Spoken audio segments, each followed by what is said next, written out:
Oke, kita mulai ya. Saya ucapkan Assalamualaikum warahmatullahi wabarakatuh. Waalaikumsalam warahmatullahi wabarakatuh. Oke, selamat bertemu kembali. Jadi 2 kali nih.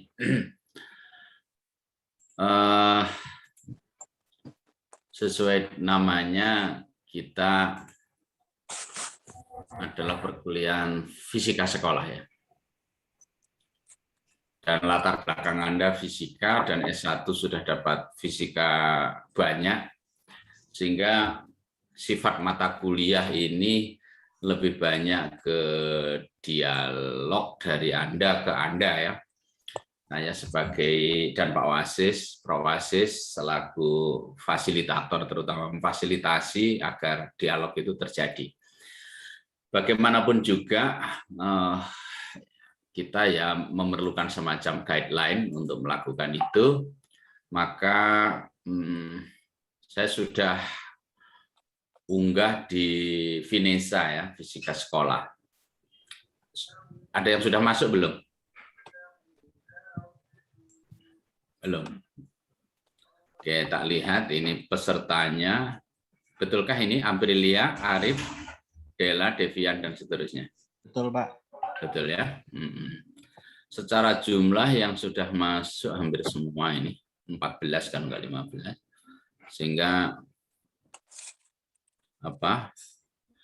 sehingga nanti kita mostly akan menggunakan ini ya, termasuk untuk pengumpulan tugas. Tapi jika ada yang belum, nanti silahkan sampaikan di WA agar nanti saya buatkan semacam untuk learning management system yang lain, misalnya Google Classroom bagi khusus yang belum itu. Sampai nanti sudah kita pakai Finesa saja.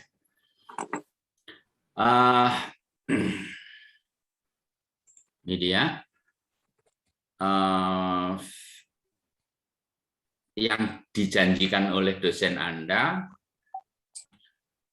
jika Anda mengikuti perkuliahan ini, selamat dalam arti secara tekun dan kemudian mengikuti, dan ketika waktunya presentasi, waktunya mengkaji, maka di akhir pertemuan 15, ketika Anda dinyatakan lulus dari perkuliahan ini, Anda mampu menganalisis konsep prinsip hukum fisika sekolah menengah pertama dan sekolah menengah atas. Jadi fisika pada sekolah itu ya, SMP maupun SMA, boleh jadi SMK juga, itu Anda bisa menganalisis semua, analisis KD, terus dari sisi materinya. Terus yang kedua, menganalisis potensi miskonsepsi yang muncul pada konsep-konsep fisika. Kita tahu banyak sekali sebetulnya terjadi luncas paham atau salah paham, atau biasa disebut miskonsepsi pada berbagai konsep fisika. Dan Anda harus menyadari itu, dan secara rendah hati juga nanti harus menyadari dan mengakui bahwa mahasiswa, dosen, guru, peneliti semuanya mudah dihinggapi oleh miskonsepsi ini. Dan tentu saja tidak berhenti di situ, bagaimana ide-ide Anda terkait pembelajaran pada materi itu yang Anda pandang bisa mengatasi miskonsepsi, atau minimal kalau sudah terjadi, bagaimana remediasinya. Seperti tadi, ketika Anda melakukan semacam diagnostik, dalam hal ini diagnostik miskonsepsi, bagaimana remediasinya. Nah, itu dibahas. Terus yang tidak kalah penting adalah setiap Anda mengkaji, jadi selain berangkat dari KD atau berangkat dari kompetensi dasar, dari situ muncul materi, materinya seperti apa, terus kemudian potensi miskonsepsi yang muncul seperti apa, dari penelitian mana misalnya juga boleh, terus upaya mengatasi berdasarkan penelitian atau berdasarkan ide Anda dari berbagai sumber, itu Anda bisa ungkapkan, serta alternatif inquiry-nya. Inquiry itu pada materi itu kira-kira kegiatan penyelidikan atau kegiatan inquiry yang sesuai apa. Anda boleh menggunakan inquiry yang sudah ada, tetapi saya sarankan Anda coba menembus batas mencari ide-ide kegiatan penyelidikan yang lain. boleh jadi berbasis pada virtual lab atau pada lab yang sesungguhnya atau pada benda-benda yang sesungguhnya, itu yang lebih baik. Ini capaiannya, jadi mampu menganalisis berbagai konsep, prinsip atau hukum fisika sekolah menengah pertama dan sekolah menengah atas, menganalisis berbagai potensi miskonsepsi dan upaya mengatasi, serta Anda bisa mengembangkan alternatif inquiry-nya di dalam pembelajaran fisika. Nah, berdasarkan capaian pembelajaran mata kuliah seperti ini, maka deskripsi mata kuliahnya adalah mata kuliah ini nanti berisi pengkajian tentang konsep, prinsip, hukum, dan teori yang berkaitan dengan IPA fisika sekolah. Nah, materinya ini nanti kita bisa kembangkan apa yang kira-kira bagi Anda relevan dan menarik, mulai dari kinematika sampai kosmologi ya, IPBA. Apa kira-kira nanti yang sesuai, yang menarik, dan jumlah Anda cukup banyak sehingga Anda bisa berbagi. Pengkajian ini juga mencakup potensi miskonsepsi, upaya mengatasi, dan alternatif inquiry tadi ya. Terus perkuliahan kita menggunakan flip classroom dalam arti Anda melakukan pengkajian mandiri nanti, yang kemudian berbagi seperti biasa, terus kemudian pada pertemuan Anda presentasi, terus diskusi. Tentu saja sebelum pertemuan Anda harus sudah menyetor PPT nanti bareng-bareng, terus saya lihat adakah yang masih perlu ditambahkan, kurang dalam, atau apa, nanti saya beri saran. Penilaian seperti biasa ya, partisipasi, tugas, UTS, UAS. Referensi yang Anda gunakan, terutama untuk ini fisika ya, oh ya, tadi kan Integrate Science dalam bentuk buku Science Integrate, itu adalah ini Robert Treville. Tapi untuk kajian fisika yang ini jadikan ambien saja nanti untuk analisis IPA sekolah. Untuk berbagai ambien itu artinya latar ya, untuk berbagai kajian-kajian yang mengintegrasikan IPA di tempat-tempat lain. 2, 3, 4 itu terkait IPA-nya ya, untuk fisika. Nah, Anda konsentrasi untuk level IPA fisika sekolah, Anda bisa menggunakan pendalamannya, bisa menggunakan Giancoli atau Halliday. Giancoli, Halliday itu bisa Anda peroleh langsung secara file, jadi ini semua ada secara file. Nanti kalau diperlukan ya saya beritahu caranya, tapi saya yakin Anda sudah tahu. Atau saya unggah juga di Venesa nanti. Nah, ini secara umum. Sementara hari ini kita akan membahas hal yang umum terkait dengan hakikat sains fisika. Beberapa tadi sudah kita diskusikan pada pertemuan pembelajaran terintegrasi, sehingga mungkin tidak hal-hal yang sudah sama, saya tidak akan ulang-ulang. Oh ya, RPS bisa Anda unduh sendiri ya.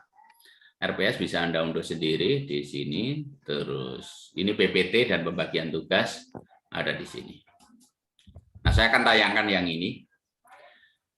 Sebenarnya seperti yang saya sampaikan tadi, Anda unduh, Anda baca itu langsung sudah paham seharusnya. Tapi bagaimanapun juga ya untuk memenuhi kebutuhan saya untuk menyampaikan sesuatu ya Anda harus sabar lah. Oke, itu gambarannya. Di sini saya baru pertemuan 1-2 kayaknya ya, yang sudah saya create. Pada pertemuan 2 nanti kita akan bahas miskonsepsi. Nah, ini termasuk ada tesnya, Anda bisa mendahului, Anda coba nanti. Kita ke PPT.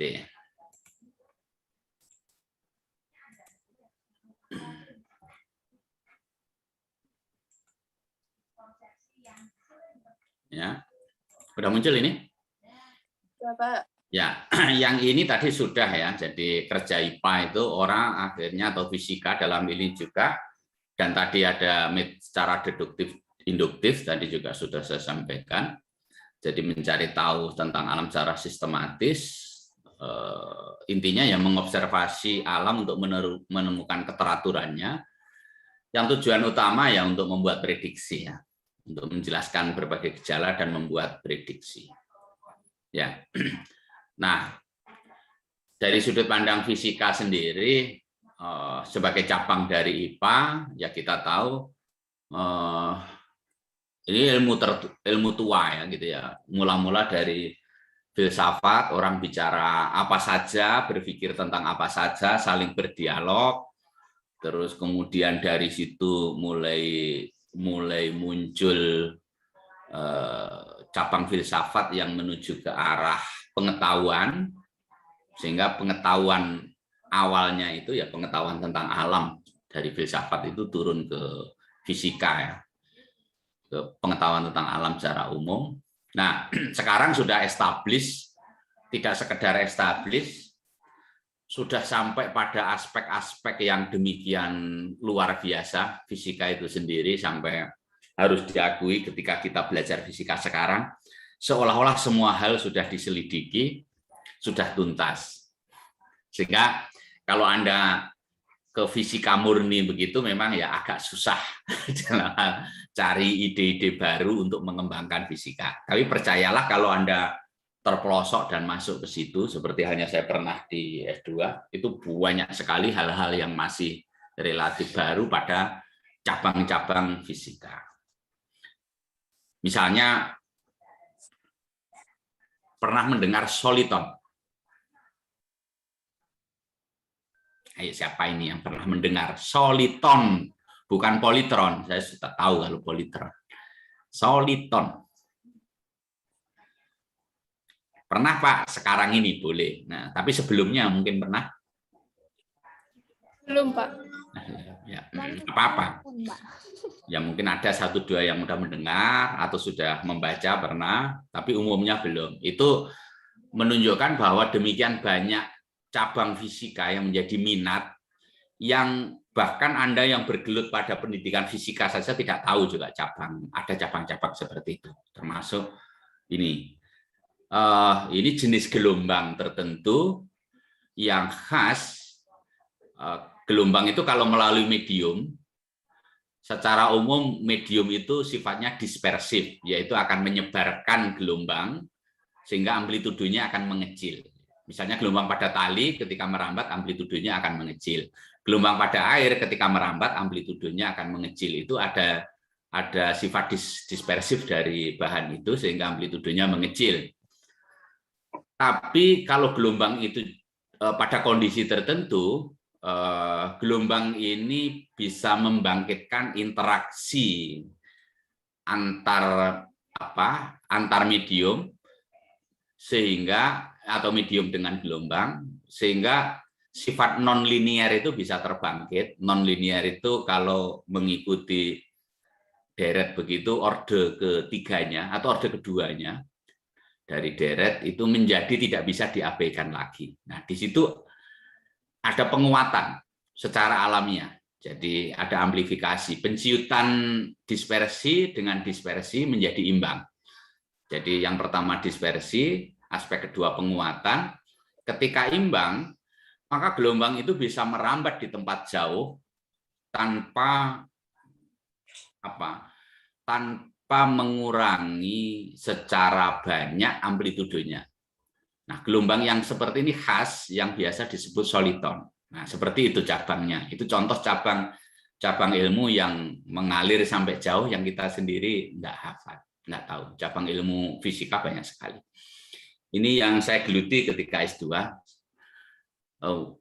Saya meneliti dan mensimulasikan soliton yang khas tidak pada air tetapi pada gelombang magnetik, gelombang mikromagnetik, tapi bukan solitonnya tapi envelope-nya, amplopnya. Nah, itu contoh bagaimana ilmu itu demikian berkembang ya fisika. Apalagi kita tahu misalnya karena fisika mampu mendekati sampai ketika awal penciptaan dunia, walaupun tidak saat penciptaan, maka pada akhirnya itulah muncul ilmu tentang kosmologi yang demikian dahsyatnya juga merisip itu membentuk ulang pengetahuan kita tentang alam. Nah, itu contohnya. Nah, itu semua miliknya fisika. Nah, keindahan-keindahan seperti itu tidak mudah untuk dipahami dan kemudian ditularkan ke anak didik. Sehingga dari perspektif anak didik kita tahu sendiri fisika itu rumit, fisika itu membosankan, fisika banyak rumus. Anda ngalamin gitu enggak? Rumit, membosankan, banyak rumus. Kalau tidak, alhamdulillah. Tapi kalau alami, Pak. Iya, Pak. Ya, kondisinya seperti itu. Dan rata-rata tidak normal ya. Kalau Anda sempat ngajar fisika di SMA, entah waktu PPL atau Anda sendiri mengalami, itu secara umum kan nilai mata pelajaran itu nilai murni lah aku bilang. Itu akan mengikuti kurva normal. Yang nilainya jelek itu akan sedikit. Yang nilainya baik banget itu sedikit. Secara umum nilai itu akan banyak pada daerah rata-rata. Maka ini dikatakan membentuk kurva normal atau kurva Bell itu seperti lonceng. Yang tengah-tengah itu umumnya banyak, yang pinter-pinter amat sedikit, yang tidak bisa juga sedikit. Kurva normal. Tapi kalau fisika itu kayaknya nggak gitu ya. Tidak terlalu membentuk kurva normal. Nilai itu hanya terbagi menjadi dua, yang baik-baik sekali dan jelek. Tengah-tengah itu jarang. Sehingga kalau guru Anda membagi nilai fisika begitu, nilai ada yang dapat 89, tetapi ada juga yang 43. Nah, kayak gitu. Yang tengah-tengah sedikit. Kayaknya. Jadi memang seperti itulah fisika. Nah, kita tidak sedang mencari model pembelajaran yang memang terus bisa menumbuhkan itu, tetapi dari sisi fisikanya memang seperti itu. Secara in nature, fisika itu secara umum dikembangkan seperti ini ya. Jadi siapapun yang mengembangkan fisika, termasuk siswa yang sedang belajar, itu sebenarnya seharusnya yang ideal akan mengikuti tahapan ini. Pertama tentu saja mengobservasi gejala alam, terus kemudian dari observasi gejala alam itu akan dideskripsikan dan ditafsirkan. Menafsirkan gejala alam itu biasa disebut menginferensi, baik nanti dengan kata-kata atau dengan inferensi melalui gambar atau grafik, atau dideskripsikan melalui gambar grafik yang kemudian ditafsirkan, atau tafsiran yang lain yang di fisika itu menggunakan tafsiran hubungan matematis antar variabel. Akhirnya kenapa dipilih hubungan matematis? Karena alam fisik ini ternyata ketika diobservasi dan dilihat keteraturannya itu umumnya mengikuti hubungan sebab akibat yang relatif sederhana, yang mudah dijelaskan dengan bahasa matematik. Oleh karena itu, relatif sederhana itu tanda kutip loh ya. Nah, oleh karena itu maka fisika itu menjadi syarat penuh dengan hubungan matematis ini, dan ini menjadi salah satu tujuan dari pengembangan ilmu fisika adalah gejala alam itu dijelaskan melalui hubungan matematis ini. Sehingga prediksi yang untuk menunjukkan keteraturan itu bisa dibuat dengan mudah. Misalnya hubungan antara kecepatan dengan percepatan, hubungan antara kecepatan terhadap waktu. Nah, itu pada gerak jenis tertentu itu mudah dirumuskan dengan hubungan matematis. Dan saya ingatkan, sebetulnya inilah core bisnis Anda selaku guru fisika adalah jika anak satu bisa mengembangkan fisika untuk dirinya. Mengembangkan fisika untuk dirinya itu melalui observasi gejala alam itu kemudian bisa membuat hubungan matematis. Dan kalau mau ideal dalam pembelajaran itu sifatnya induktif. Jadi dari gejala-gejala nanti coba ditarik bagaimana hubungan matematis. Dari gejala kan ketemu data, diukur gitu ya. Jadi namanya pengamatan kuantitatif, nanti kita akan lihat. Nah, itu terus kemudian hubungan matematis terus diuji, hubungan otomatis itu digunakan untuk membuat prediksi, dan tentu saja terus diuji melalui eksperimentasi terus-menerus. Seperti tadi saya cerita tentang Einstein dan seterusnya, itu seperti ini. Tentu saja pendekatan untuk menghasilkan hubungan matematis untuk mengobservasi gejala alam atau menjelaskan gejala alam ini ada yang sifatnya induktif, ada yang sifatnya deduktif. Tadi saya sudah cerita di sesi pagi, saya tidak perlu mengulang, tapi sedikit saya ulang karena kadang-kadang itu penting. Hubungan induktif tentu saja dari hal-hal khusus dari data, nanti dicoba cari hubungan matematis.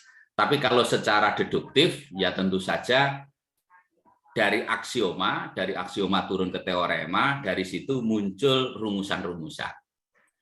Sebagai contoh, misalnya Einstein ketika merumuskan relativitas umum, misalnya, berangkat dari teorema bahwa gaya yang diakibatkan oleh aksioma ya, gaya yang diakibatkan oleh percepatan maupun oleh gaya yang sesungguhnya itu tidak bisa dibedakan. Nah, dari situ akhirnya muncul yang berikutnya tentang ruang waktu itu sebetulnya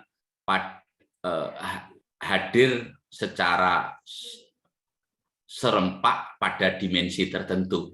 Nah, dari situ kemudian muncul teorema-teorema tentang tentang relativitas umum yang akhirnya sampai pada simpulan bahwa sampai pada prediksi-prediksi, misalnya cahaya itu karena gravitasi itu hakikatnya adalah lengkungan ruang dan waktu belaka, maka apapun itu bisa terperangkap dalam lengkungan ruang waktu itu, termasuk cahaya. Saat Einstein mengemukakan teorinya ini, maka masih disebut teori, karena itu hanya atas dasar deduktif.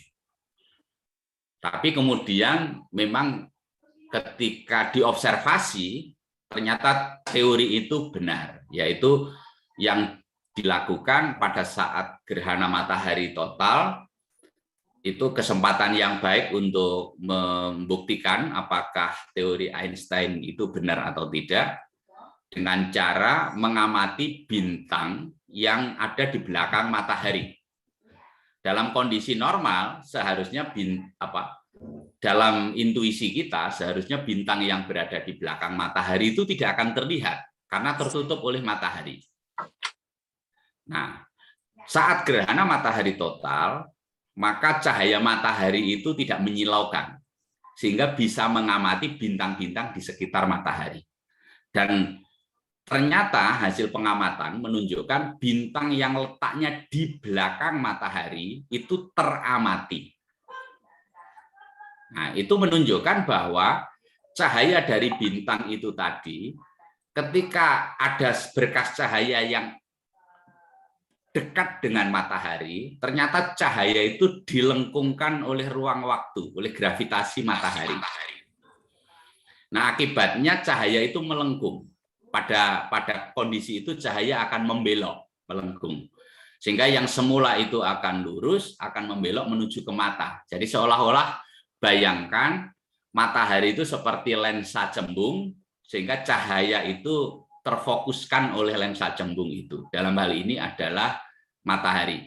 Cahaya-cahaya yang dekat dengan matahari itu dilengkungkan oleh ruang waktu di matahari, dan ternyata cahaya itu masuk ke mata. Kalau ada cahaya masuk ke mata, berarti bisa melihat benda. Dalam hal ini adalah bintang yang berada di belakang matahari.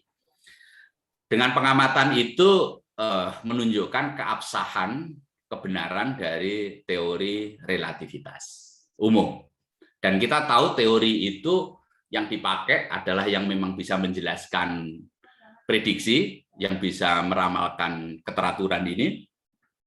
Kalau ada dua teori yang sama, bahkan mungkin teori itu lebih presisi, itu akan dipilih mana yang lebih sederhana. Contoh sederhana adalah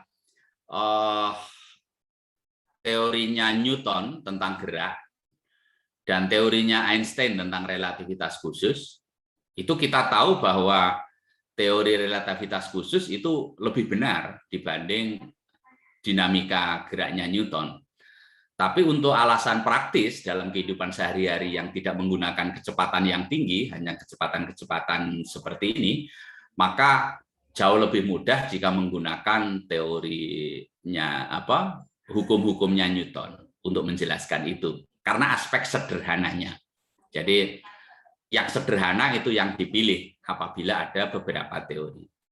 Sampai ya batasnya tentu saja sampai tidak prediksi itu masih bisa terjadi dan benar sesuai dengan hasil pengamatan. Nah, jadi ada dua secara deduktif dan induktif, tapi untuk level SMA tentu saja seharusnya yang banyak adalah yang induktif. Jadi dari observasi gejala alam baru kemudian ditarik ke hubungan matematis. Yang ini tidak mudah. Saking tidak mudahnya, maka kebanyakan akhirnya dihantam secara deduktif. Apa-apa ya dari definisi terus kemudian ditarik.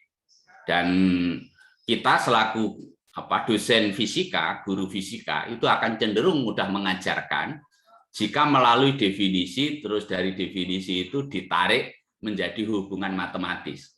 Walaupun itu sebetulnya harus diakui mereduksi keindahan fisika.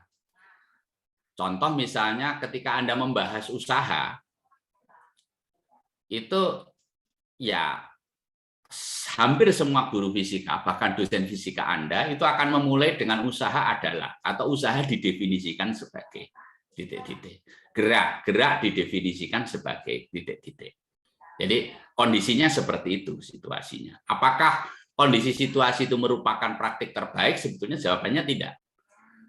Karena anak belajar fisika, hakikatnya bukan sekedar dia itu memahami, menghafalkan materi fisika, tetapi yang terpenting adalah bagaimana pemahaman terhadap fisika itu menjadi bermakna dan relevan dalam kehidupan sehari-hari anak.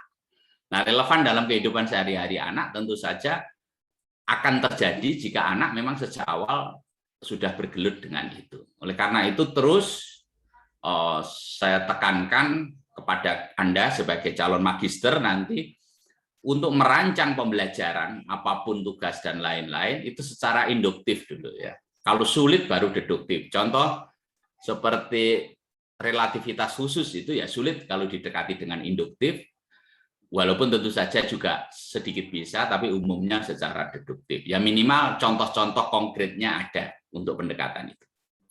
Nah, apa sih maksudnya? Kayak gini. Ntar saya tunjukkan aja yang ini. Ntar. Nah ini langsung ke model matematis secara induktif. Yang ini yang seharusnya dikembangkan di sekolah ya. Kalau tidak bisa percobaan yang minimal data, terus dia bisa menganalisis, terus kemudian dia bisa membuat model matematis. Karena fisika itu hakikatnya sebetulnya ya merumuskan model matematis dari gejala fisik yang ada. Ayo cobaan nih, Bu. Halo? Bapak. Oke, Ya, Pak. Ya, Pak. Oke, bacaan terus dicoba apa jawabannya.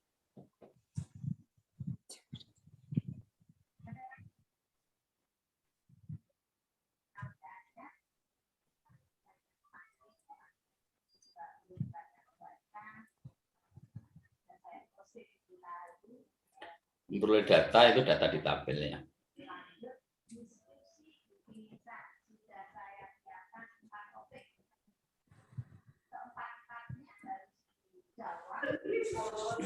Nah, diameter batang ini bukan meter persegi ya, meter aja.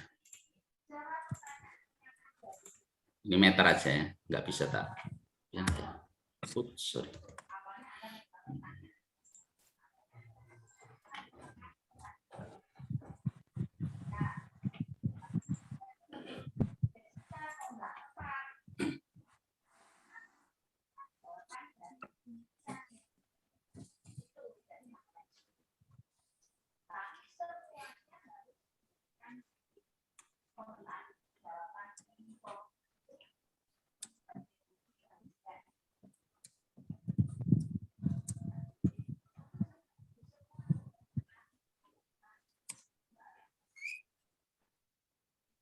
Siapa yang bisa? Atau idenya apa?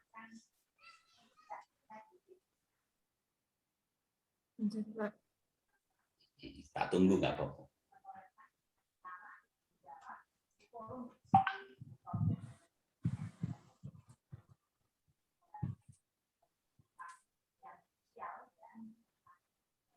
Semakin lagi. Kan standing tapi semakin tinggi. Coba ya Pak Wahono. Silakan Kartika. Ya. Kalau dari data ini saya lihat energi yang dirambatkan pada batang itu besarnya berbanding terbalik dengan panjang batang, Pak. Oke, dari mana Anda mau tahu berbanding terbalik? Ya, ini kalau saya lihat kan lengthnya ini kan yang data baris pertama itu panjangnya kan 10 meter, kemudian energinya 80, tapi diameternya tetap ya 0,2 dibandingkan dengan baris kedua. Lengthnya kan 20 meter, diameternya tetap, tapi energinya semakin kecil ya. Jadi setengahnya dari energi baris pertama. Kemudian perbandingan dengan baris ketiga, lengthnya ini juga makin besar lagi, jadi 2 kali lipatnya dari baris kedua, tapi energinya separuhnya lagi dari baris kedua. Energi yang baris ketiga separuhnya dari baris kedua. Itu dulu, Pak. Oke, bagus. Ketemu satu, tapi ini belum menjawab loh ya, tapi sudah ketemu langkah untuk menjawab, yaitu bahwa E itu berbanding terbalik dengan L. Ayo yang lain.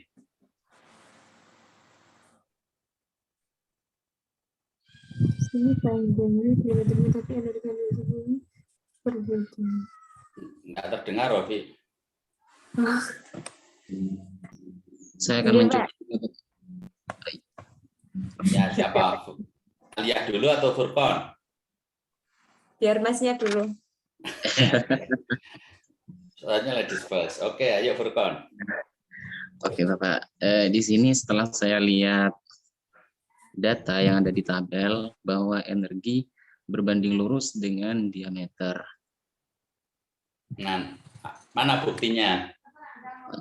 Ini di baris terakhir, energi yang dikeluarkan adalah 360 Joule.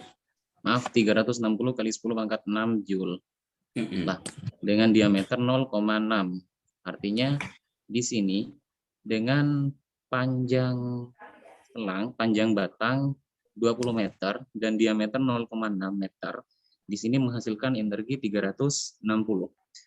Saya bandingkan dengan yang baris kedua dengan panjang 20 meter yang sama batangnya, kemudian dengan diameter yang berbeda, lebih kecil 0,2, energi yang dihasilkan adalah 4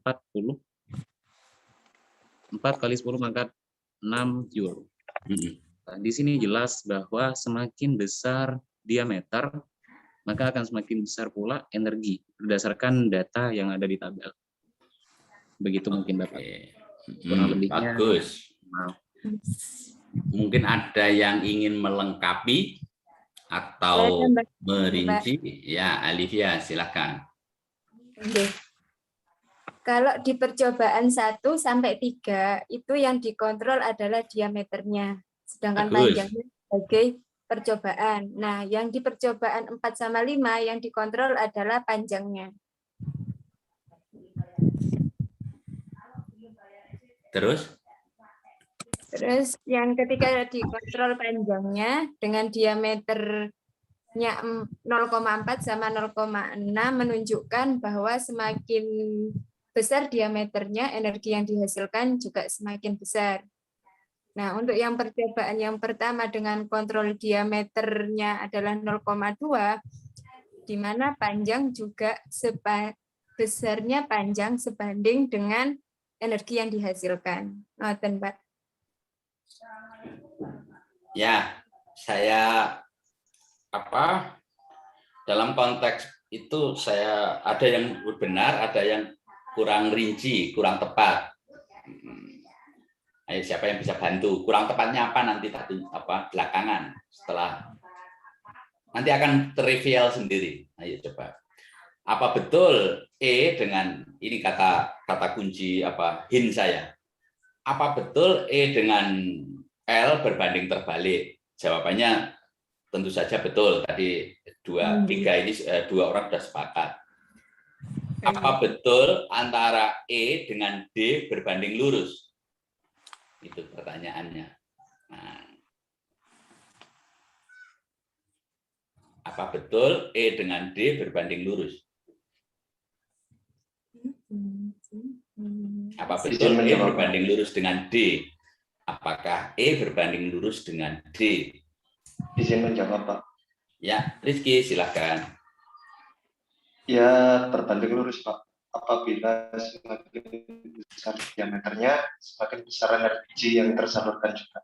Tetapi ketika panjang dari batangnya ditambah, akan mengurangi energi yang tersalurkan. Dilewat. Oke. Ono tak jawaban sing beda ayo. Aku sudah tak kasih clue bahwa E tidak sekedar berbanding lurus dengan D. E tidak sekedar berbanding lurus dengan D. E tidak sekedar berbanding lurus dengan D. Dengan menambah faktor penggali konstansi.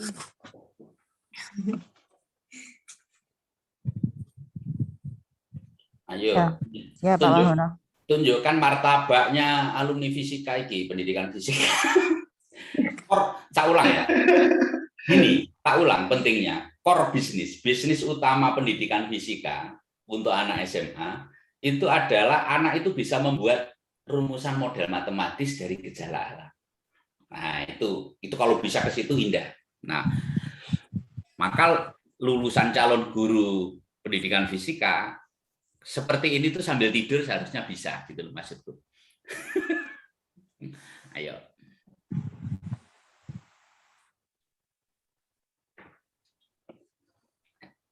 Oke, pertama E dengan L berbanding apa tadi? Terbalik, Pak. Terbalik. Berarti Terbalik. kalau dibuat matematisnya E akan ekivalen dengan apa? Kalau berbanding terbalik itu. Per L. L. 1 per L. Bagus. 1 per L. Ini terlihat tulisan saya di layar? Ya, terlihat jelas, Oke. Pak. Bagus. Jelas, Bapak. Jelas. Sekarang E dengan D berbanding apa? Lurus, Pak. Sama aja berbanding lurus bolak-balik tak sanggah itu tadi. Belum tentu. Ampun, Pak. Ini seperti fungsi kuadrat ya, Pak ya? Kalau saya lihat. Yes, you're right, Kartika. Thank you, Pak. Coba kita lihat. Ketika L-nya dikontrol, L dikontrol, artinya disamakan, yaitu 20, 20, 20, maka D-nya kan diubah-ubah itu. Ya. Oke, D-nya Kalikan 2 ya, Pak ya? D-nya mula-mula 0,2 menjadi 0,4, berarti lipat berapa kali? 2 kali, Pak. 2 kali. E-nya dari 40 menjadi 160, lipat berapa? 4 kali. 4 itu berarti apa artinya? 2 kuadrat, Pak. 2 kuadrat. kuadrat. Apa betul? Coba bandingkan. Ya, 2 ke 6. 2 Ya. ke 6 lipat berapa kali? 3, Pak. 3. Mula-mula 40 menjadi 360, lipat berapa ini? 9. 9 itu apa artinya? 3 kuadrat. Nah, E kalau begitu akan sebanding dengan apa? D kuadrat. D D kuadrat. kuadrat. Akhirnya kalau diberi konstanta, maka menjadi sama dengan. Maka rumusnya adalah E akan sama dengan apa kalau begitu? D D kuadrat per L. K, karena harus ada konstanta atau agar menjadi sama dengan ya. Ya. K, D kuadrat D per L. D kuadrat dibagi. L. Ini rumus apa kalau seperti ini yang Anda kenal?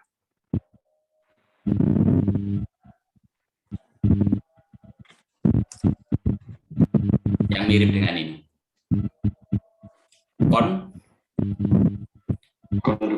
Konduksi. Nah, konduksi, betul. Ini kenapa tidak ada delta T? Karena beda suhu itu tidak dibahas di sini. Diasumsikan selalu tetap beda suhunya. Nah, Anda akan dapatkan ini.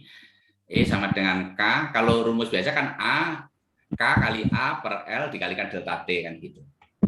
Nah, ini cara memperoleh rumus secara induktif. Inilah core bisnisnya fisika. Jadi bagaimana gejala alam itu diringkas menjadi persamaan matematis yang bisa membuat prediksi nanti. Ya, yang bisa dipakai untuk membuat prediksi. Prediksinya bagaimana misalnya? Anda harus bisa. Berapakah energi yang dialirkan jika diameternya 0,2 tapi panjangnya 80 meter?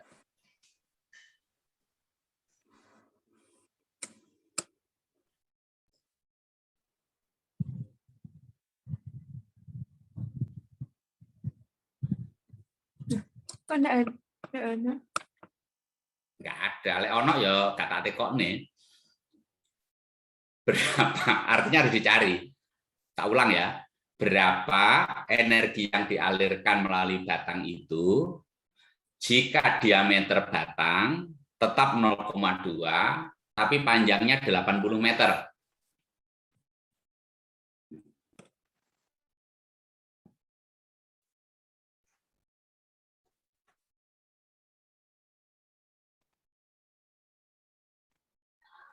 Hasilnya koma ya?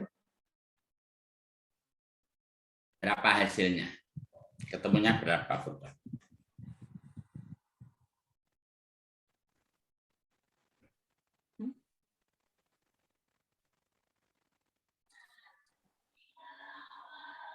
(0,02). Tak ulang. Berapa energi yang dirambatkan pada batang itu pada kondisi yang sama hanya panjangnya 40 meter. Berapa tadi? 80 meter. Diameternya sama 0,2. 0,0005 Bapak. 5 kali 10 pangkat min 4. Oke deh. Apa namanya? Jarang sih yang ngajak berpikir pusing-pusing kayak gini. Coba kita lihat. Kalau L tadi dengan E berbanding apa? L dengan E berbanding? E dengan L berbanding? Terbalik.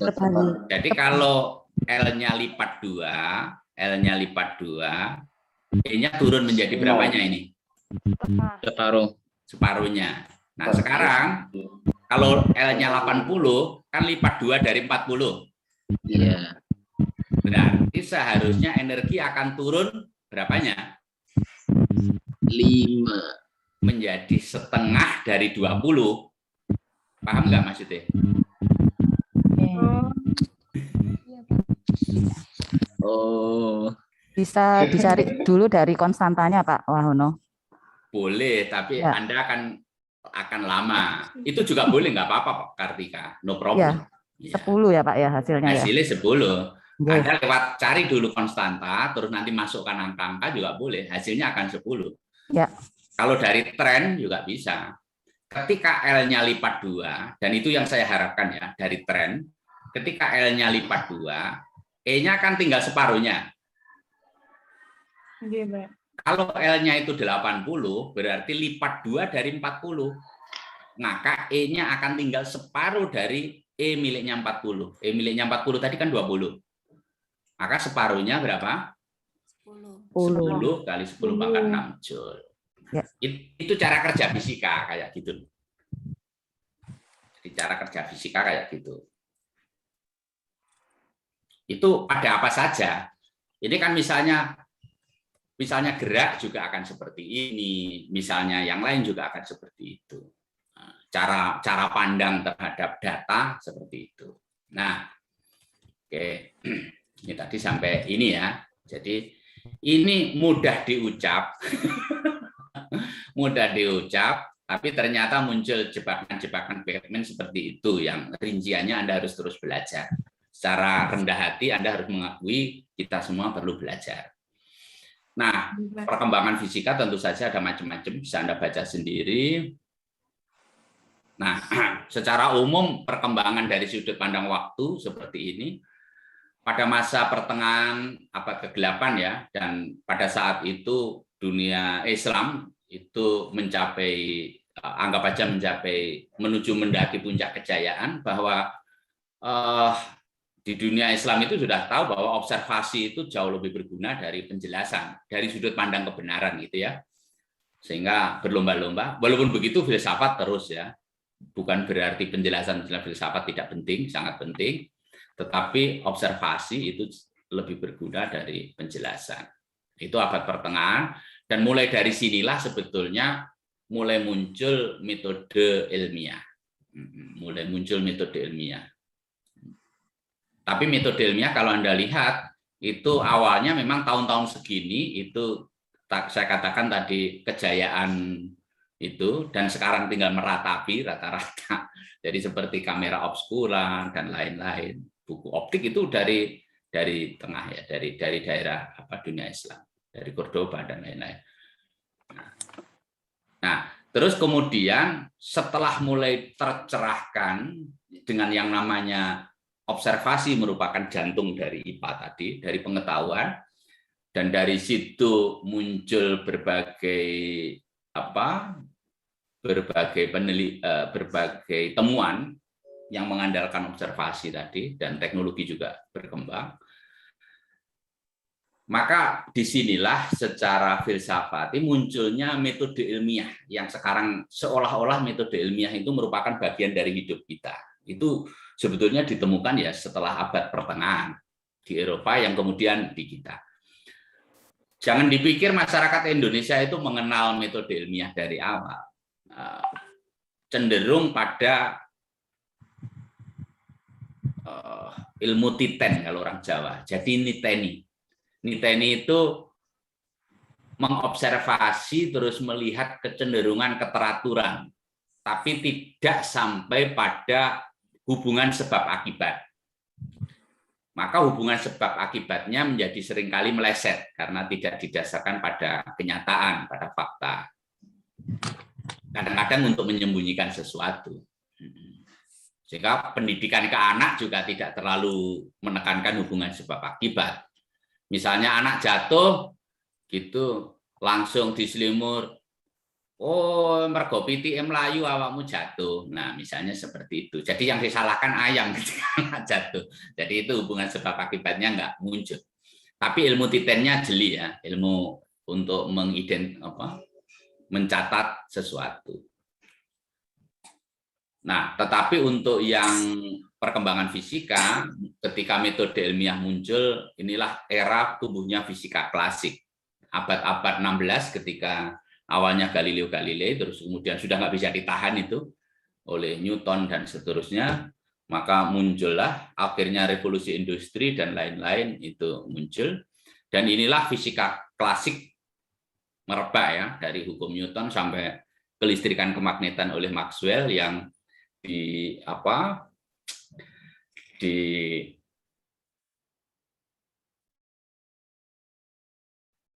dan benar oleh Hertz.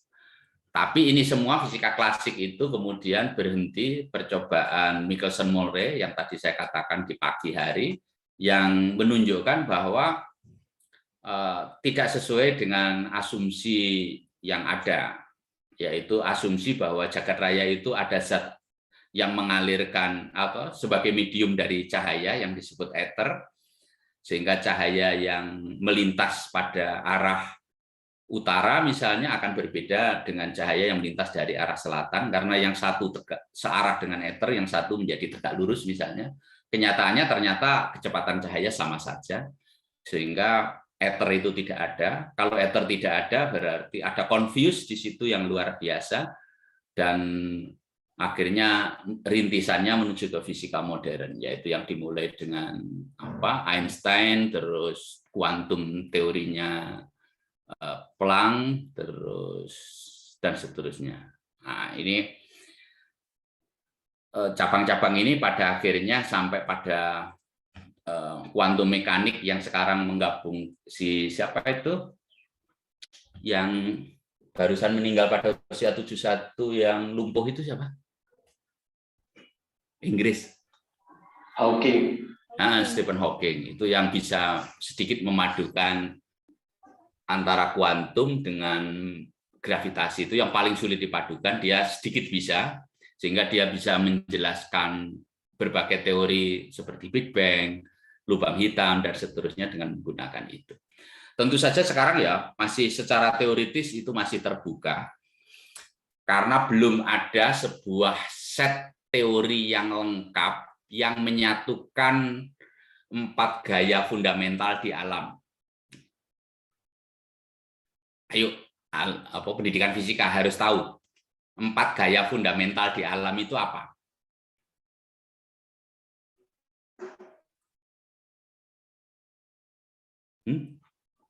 Gravitasi. Bagus, 1 gaya gravitasi. 2,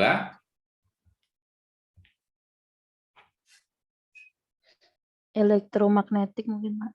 bagus. Yang kedua elektromagnet. Yang ketiga Gaya gesek, Pak. Gaya gesek itu hakikatnya elektromagnet ya. Nuklir. Nuklir Gaya bagus. nuklir. Ini namanya gaya kuat.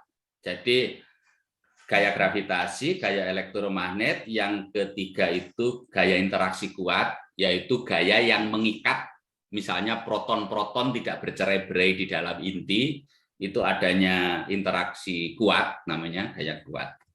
Yang keempat, Gaya lemah. Kalau ada bagus. kuat, ada yang lemah berarti. Pinter. Jadi yang keempat adalah gaya interaksi lemah. Interaksi lemah itu gaya antar partikel elementer, itu umumnya interaksi. Banyak yang interaksi lemah, itu contohnya. 4 gaya ini lah sebetulnya. Jadi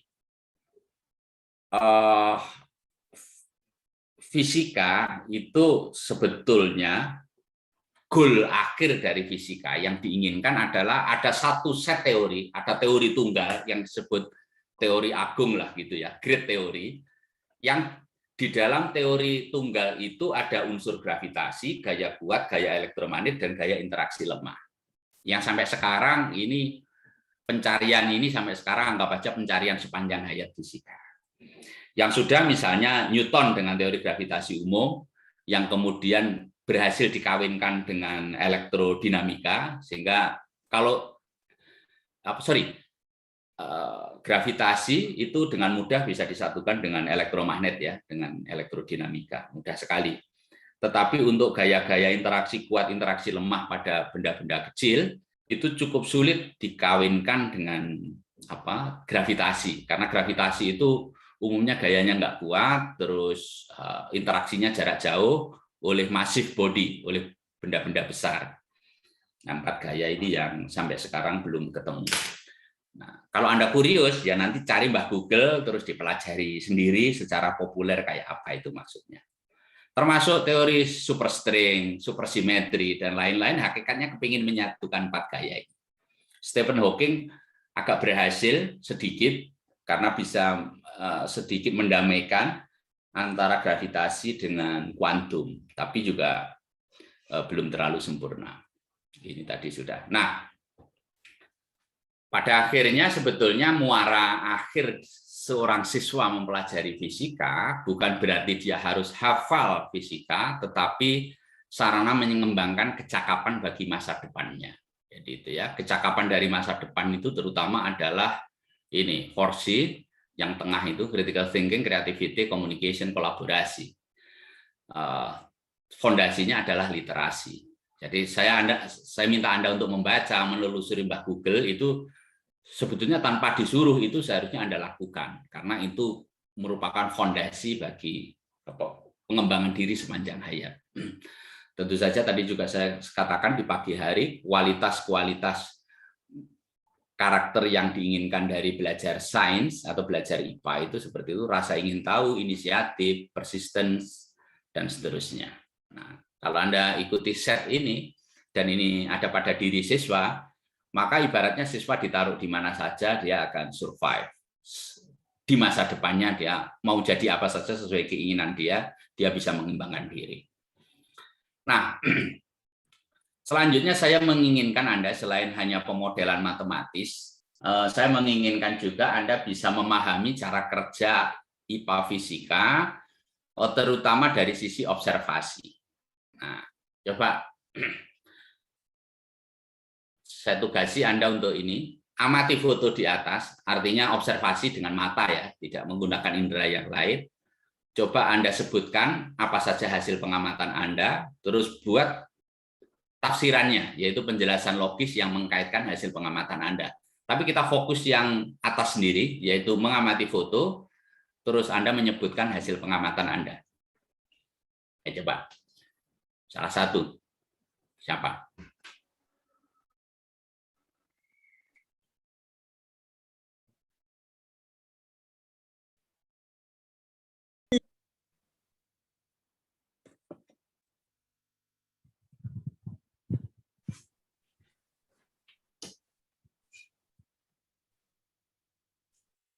Halo? Saya coba nggih, Pak. Ya, Alia, silakan. Di situ nampak gambar gelap sama terang. Jadi bagian yang terkena sinar matahari langsung, dia terang, lebih terang, tapi yang tidak terkena atau terhalang itu cenderung gelap. Bagus. Ada yang lain, silakan. Sudah bagus. Mungkin ada yang menemukan pengamatan yang lain. Saya Pak Siapa ini? Yan. Oke, silakan, Wati. Di itu Pak, di airnya itu ada bayangan pohon-pohon. Oke, ada bayangan pohon-pohon di air. Bagus. Siapa yang menambahkan? Yang lain? Saya, Pak. Oke, silakan. Kartika. Ya. Ini yang jadi pengamatan saya ini kenapa kok sampai ada karung-karung, nggak tahu ini isinya mungkin pasir ya, di pinggir selokan ini. Apa fungsinya sebetulnya karung-karung tersebut? Itu Pak. Oke, bagus.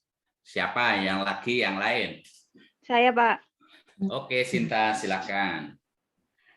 Kalau saya mengamati fokusnya ke selokan, Pak. Kalau Ya. dari gambar ini terlihat semakin jauh selokan, terlihat semakin sempit. Padahal pada normalnya atau pada kenyataannya seharusnya ukurannya sama. Oke, bagus. Ada yang ingin menambahi satu lagi sebelum kita bahas bareng-bareng? Saya Pak. Oke, silakan. Minanto, Safri. Cahaya yang dipantulkan oleh rumput dengan yang dipantulkan karung itu berbeda, Pak. Oke, bagus. Oke, iki repotele minta untuk anak fisika untuk melakukan pengamatan. Hal sederhana jadi rumit. Jadi pengamatan itu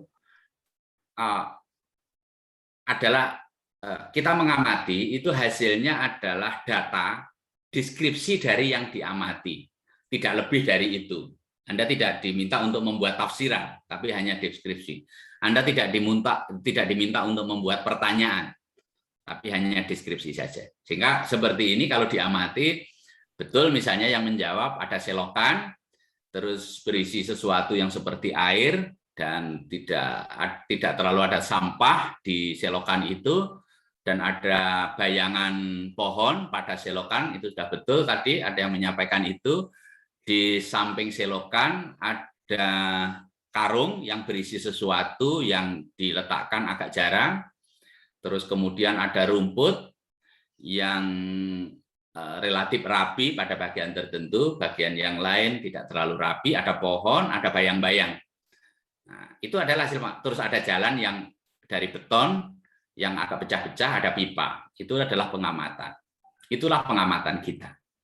Jadi kita tidak diminta membuat tafsiran dulu. Nah, sebetulnya kerja IPA berikutnya adalah ini, yaitu Anda menafsirkan atau menginferensi, yaitu berdasarkan pengamatan tadi dan kemudian pengalaman Anda.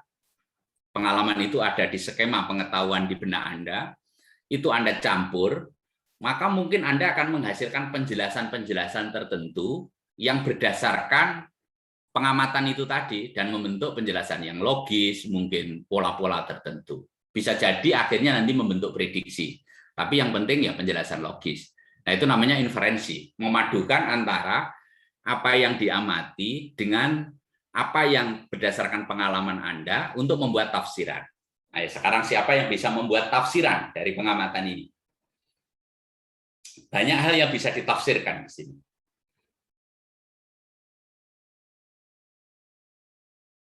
Membuat inferensi.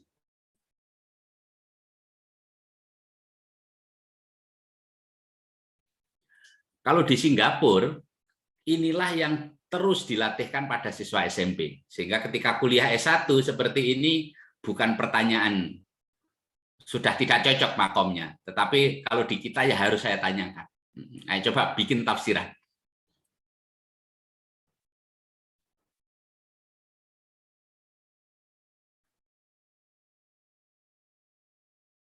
Tak kasih contoh kalau gitu ya sudah, daripada keep silent kayak gini.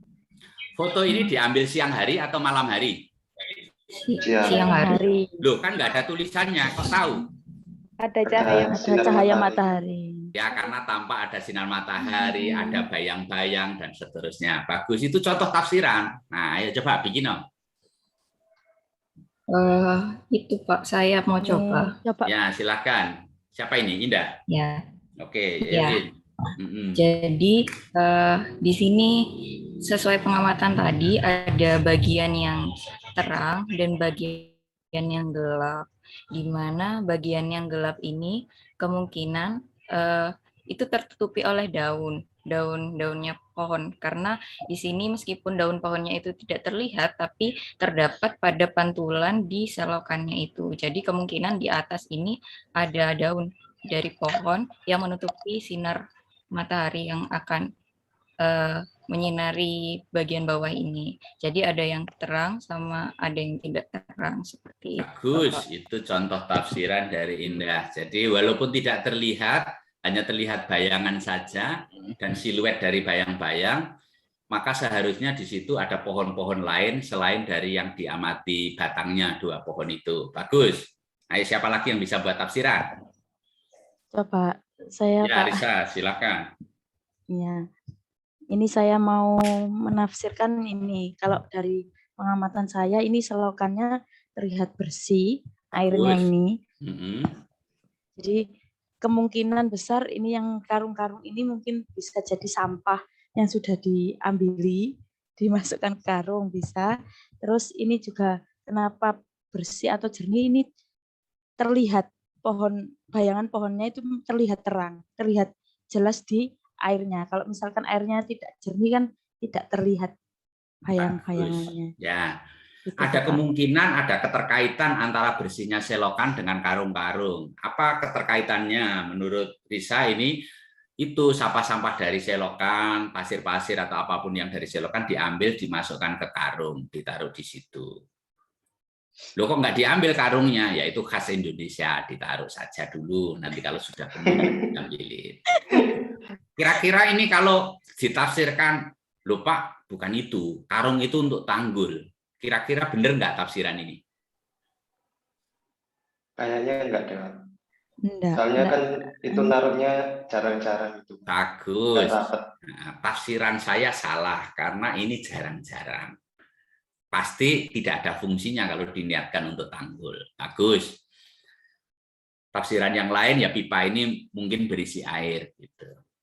Tafsiran yang lain, foto ini tidak mungkin diambil atau gini. Foto ini kira-kira diambil pas hot potato pada siang hari panas kencang-kencang atau agak sore atau agak pagi. Mana kira-kira? Kita nggak tahu timur atau baratnya, Pak. Jadi kemungkinan itu kalau nggak menjelang sore atau pagi hari. Soalnya kalau siang hari yang mentor-mentor itu harusnya sinarnya dari atas. Nah, itu contoh tafsiran. Bagus. Dan itulah yang seharusnya dilatihkan ya ke siswa kita. Jadi orang berpikir itu kalau dia bisa menafsirkan antara data, mengkaitkan dengan data lain untuk menghasilkan pola-pola gitu. Ini contohnya. Nanti kita akan setahap demi setahap sampai ke IPA-nya. Nah, ini yang kedua ini, ayo coba. Apa pengamatannya, terus tafsirannya apa? Coba langsung pengamatan dan tafsiran.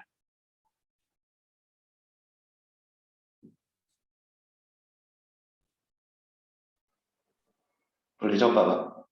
Silakan, ayo. Pengamatan saya itu ada pohon di tempat parkir, di lahan parkir yang dicat biru putih. Tafsiran saya, kenapa pohon itu dicat agar tidak ditabrak. Bagus. Sebetulnya tempat parkir itu bukan pengamatan, kan nggak ada tulisan tempat parkir. Ketika Anda menyimpulkan bahwa ini tempat parkir, itu sebetulnya sudah apa ini? Tafsiran. Sudah inferensi. Tapi bagus, inferensi Anda betul.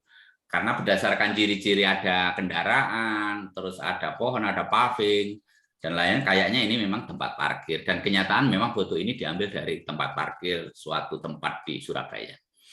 Siapa yang bisa nafsirkan lagi? Pengamatannya apa? Tafsirannya apa? Saya, Pak. Bapak. Oke. Firdaus dulu. Ya. Jadi kalau dari foto itu bisa dilihat aspal, apa nih namanya? Beton yang ada di sekitar pohon. Ya, paving yang ada di sekitar pohon itu terlihat tidak rata karena pohon itu kan berkembang, tumbuh, akarnya semakin tua itu semakin kuat. Jadi sehingga pavingnya itu jadi tidak rata gitu. Bagus. Jadi paving ini kelihatannya cukup lama ditaruh di sini. Buktinya sampai di dekat pohon itu mendol-mendol.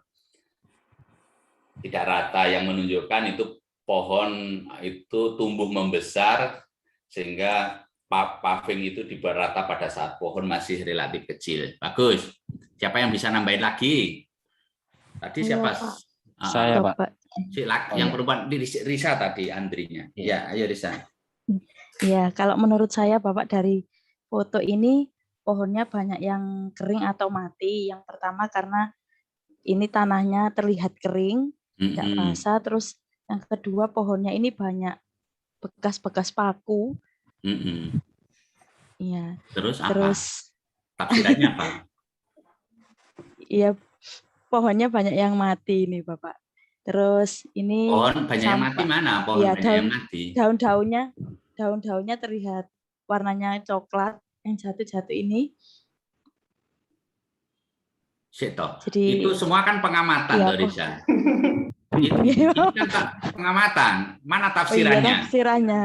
Pohon mati nggak ada yang membuktikan. Apa yang menunjukkan bahwa pohonnya mati? Kan hidup itu ada daunnya itu terlihat. Menjuntai yang atas itu warnanya hijau. Oh iya.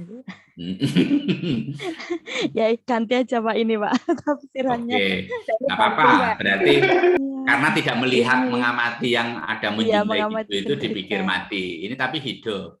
Dan saya tahu karena saya motret jadi ini saksi hidup. Oh. Oke, siapa yang bisa nambahin? Yang lain? Saya, Pak. Oke, Furqon, silakan. Setelah saya amati gambar ini ada banyak sampah berserakan yang dibiarkan sehingga mengotori tempat ini. Tafsiran saya, ini kalau tetap dibiarkan seperti ini akan mengakibatkan yang namanya pencemaran lingkungan. Begitu. Oke, bagus. Ini tanda anak lulusan sekolah ini. Ada kata-kata pencemaran. Kan IPA, Bapak, IPA. Iya. Islam, Pak. Ini coba ya, mari kita amati lah. Ini daun ngumpul di bawah pohon. Menurut Anda, dari pengalaman hidup, mungkinkah daun yang sudah jatuh itu berjalan sendiri mengumpul di bawah pohon bergerombol seperti ini? Tidak. Apa kira-kira tafsiran yang paling logis? Disapu. Sebagai pokok, Pak. Ada kemungkinan di bawah angin. Ada kemungkinan di bawah angin. Kira-kira betul atau salah? Kemungkinan di bawah angin itu apakah semuanya yang jauh dari pohon tidak ada daun-daun? Disapu, Pak. Disapu, Pak. Kemungkinan penjelasan paling sederhana dan logis adalah disapu, tetapi penyapunya itu membiarkan hanya disapu menuju ke bawah pohon. Akan Mungkin diambil masih mungkin cari karung goni, Pak. Iya, akan diambil mungkin 7 hari atau 10 hari kemudian celakanya. Jadi karung goni tadi dan ini itu khas Indonesia sekali. Jadi seperti itu. Harus dipertahankan ya, Pak. Dan ini kenyataannya memang ada yang menyapu. Saya lihat. Karena saya cukup intens waktu itu berada di daerah ini. Terus, ini musim kemarau atau musim penghujan? Kemarau, Pak. Kemarau, Pak. Apa ada tulisannya? Tidak ada. Tidak ada. Kok bisa tahu? Daun berguguran. Oke. Kenapa daun berguguran? Banyak daun Berdasarkan berguguran. pengalaman Anda, kalau ada daun-daun berguguran seperti ini, musim kemarau. Bagus. Sekarang terakhir, pengamatan dan inferensi yang saya kaitkan dengan IPA fisika. Apa pengamatan Anda dan buat penjelasan yang logis? Jangan bilang di parkiran, saya sudah tahu. Yang diamati itu yang latar depannya. Ya, silakan. Coba, Pak. Yuk, siapa ini? Aprilia. Aprilia, ayo Pril, silakan. Dari pengamatan saya itu ada sebuah bunga yang akarnya dihubungkan sebuah botol yang berisi air. Terus tafsiran dari saya, botol yang dihubungkan ke pohon itu berfungsi untuk agar bunga itu tidak layu. Agus. Jadi itu aja yang mewakili ya, karena udah agak sore cukup Aprilia saja. Jadi ini bukan sebuah bunga loh ya, ojo sebuah bunga dong. Apa ini namanya? Anggrek. Sebatang bunga.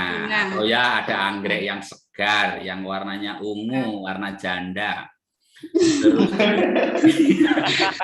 ada berbunga segar. Terus ya, dan ada bahkan ada anaknya yang mulai tumbuh. Nah, terus kemudian ada botol bekas air minum ya ini ya, yang berisi cairan, ini pembatasnya, permukaannya. Anda bisa menginferensi seperti ini, kemungkinan besar air ya, nggak mungkin dong minyak tanah gitu ya, kemungkinan besar air. Warnanya kuning dong, Pak. Ya, ada fitur yang khas. Apa? Satu lagi. Akarnya. Ini loh, ada apa ini hasil pengamatan kita ini? Sumbu, ada kain sumbu. Ya, bagus, ada gombal. Ya, yang satu ujung tercelup di dalam cairan, yang ujung yang lain itu berada di pot, jadi bawah batang pohon itu. Apa kira-kira tafsirannya? Tadi menurut siapa? Risa ya? April. Apa tadi tafsirannya? Ada agar tidak layu. Bagus. Ada keterkaitan yang erat kayaknya, ada hubungan yang erat antara segarnya pohon dengan keberadaan botol berisi air dan gombal ini. Kira-kira penjelasan yang logis, tafsiran selanjutnya apa? Kemungkinan air di dalam botol semakin lama semakin habis. Bagus. Jadi kemungkinan segarnya pohon ini karena mendapatkan air yang berasal dari botol ini dan melalui gombal. Loh, permukaan air di botol kan di bawah dibanding anggreknya. Yang ini letaknya di atas. Apa kira-kira penjelasannya, tafsirannya? Airnya terserap dari gombal. Bagus. Walaupun letaknya di bawah, kemungkinan besar air itu mampu merambat ke atas di dalam gombal ini. Air itu bisa naik ke atas enggak melalui gombal? Atau melalui pori-pori? Bisa. Nah, itu harus diuji. Maka setelah ditampilkan ini oleh guru, maka guru siswa diminta menguji. Apa betul kalau ada celah-celah dicelupkan ke air, maka akan ada rambatan air ke atas. Mungkin boleh pakai tisu dicelupkan ke air, atau boleh jadi pipa kapiler dicelupkan ke air, boleh jadi gombal dicelupkan ke air untuk melihat rambatannya, bila perlu membuat grafik antara waktu dengan tinggi air. Dan kenyataannya memang air bisa merambat. Nah, baru Anda mengatakan sebagai guru. Nah, ternyata air itu memang ternyata bisa naik ke atas melalui pori-pori atau celah kecil atau pipa kapiler. Karena tadi yang mengungkapkan pertama kali April, maka ini kita sebut sebagai gejala April. Tuh. Jangan ditambahin mok, Pak. Ya, April mok. Tapi karena orang sudah memberi nama lebih dulu, ya kita ikut nama orang yang memberi nama lebih dulu. Peristiwa ini disebut gejala kapilaritas.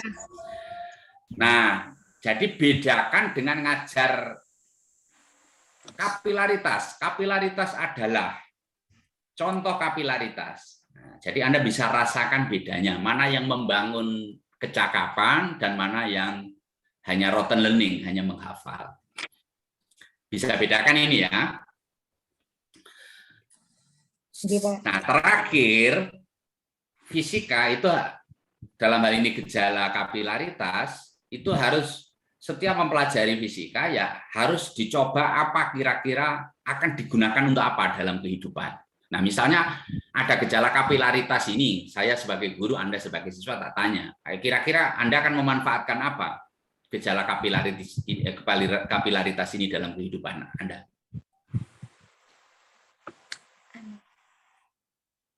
Apa misalnya? Bantu dong aku. Sumbu kompor, Pak. Di gambar itu, Pak. Sumbu kompor boleh. Menyegarkan anggrek boleh. Yang lain dong. Be kreatif. Apa nih? Ngisi tandon itu. Tumbuh pohon.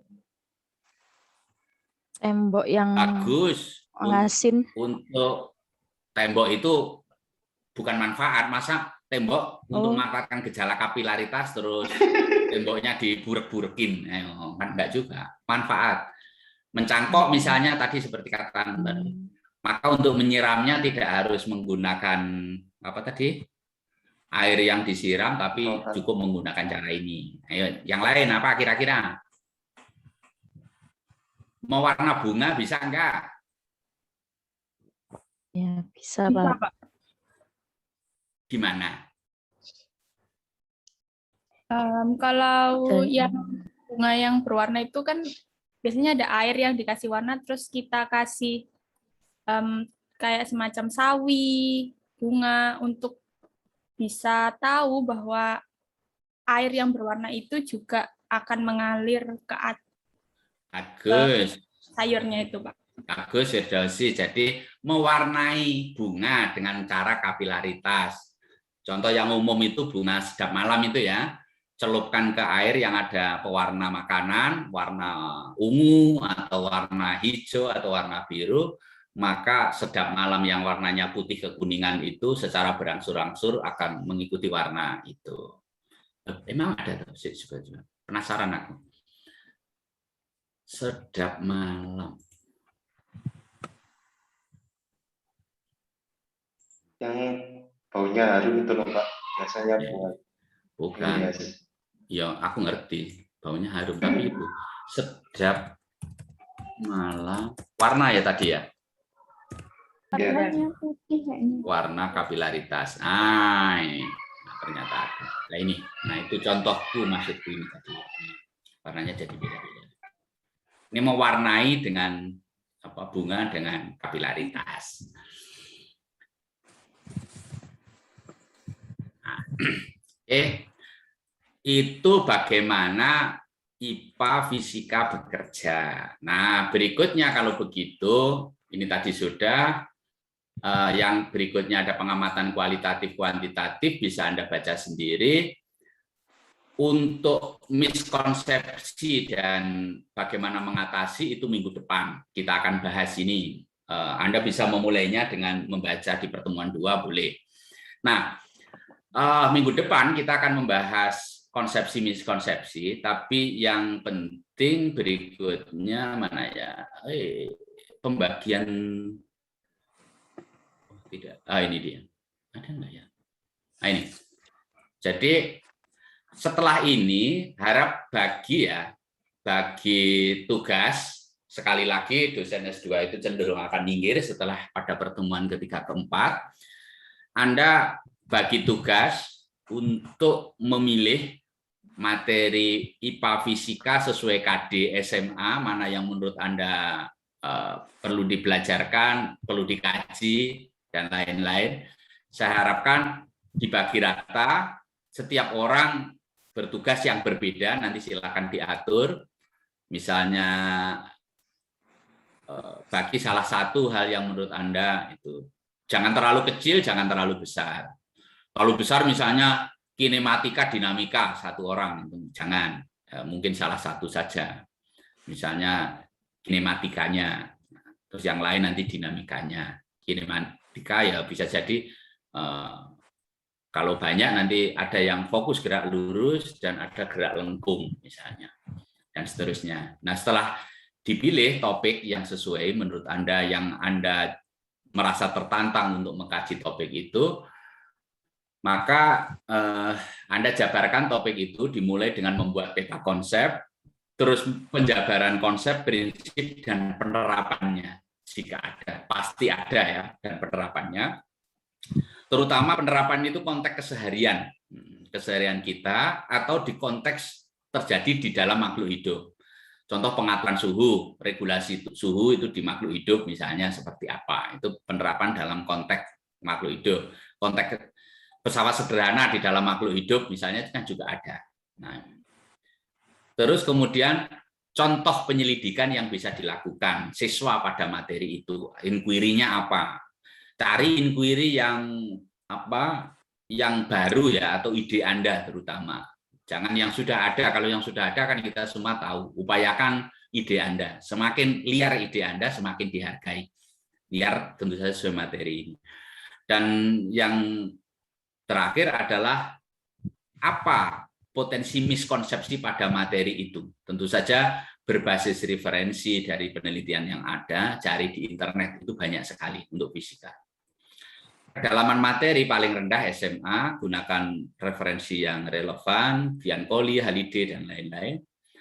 Terus penampil harus membuat PPT yang komunikatif. Pada minggu ketiga itu sudah ada PPT-nya. Sehingga nanti PPT itu di-share di Finesa, nanti kita bahas. Saya beri saran-saran sehingga ketika tampil itu PPT yang sudah perbaikan berdasarkan saran. Penampil wajib melengkapi media selain PPT saat tampil. Jadi mungkin memperagakan sesuatu, ya, memperagakan sesuatu dan seterusnya.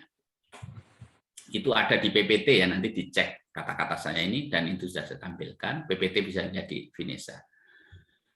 Nah, secara umum penilaian ya, partisipasi, tugas dan lain-lain yang Anda ini tadi, dan nanti ada ujian akhir semester ya, UAS di akhir atau ujian sumatif di akhir. Ini gambarannya. Maka setelah ini silakan bagi atau memilih, jangan berebutan, pilih bukan yang mudahnya, tapi justru kalau bisa yang membuat Anda tertantang. Kalau ada.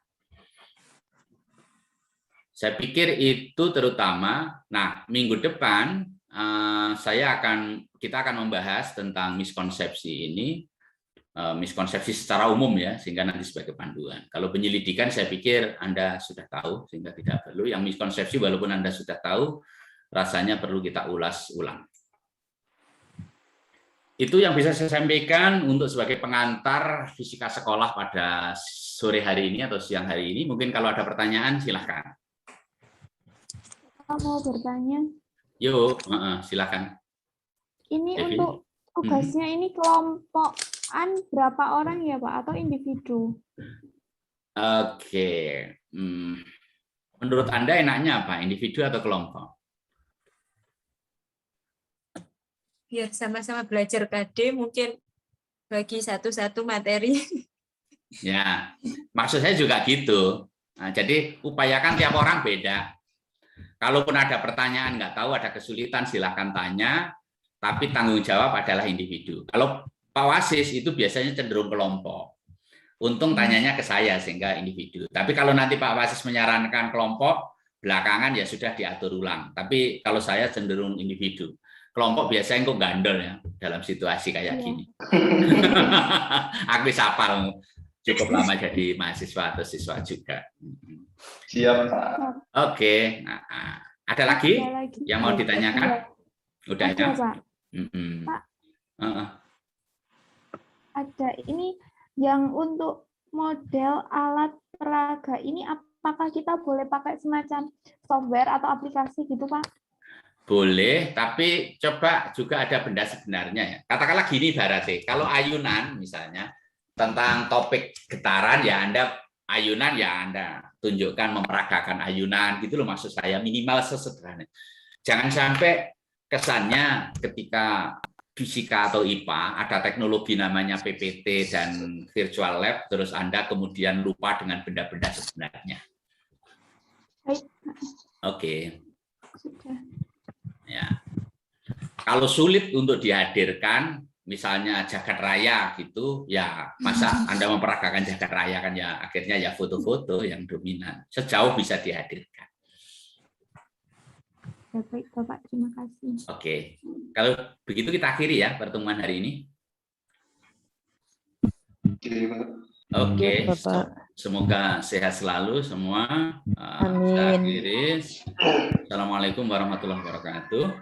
Waalaikumsalam warahmatullahi wabarakatuh. Terima kasih, Pak. Terima kasih, Bapak.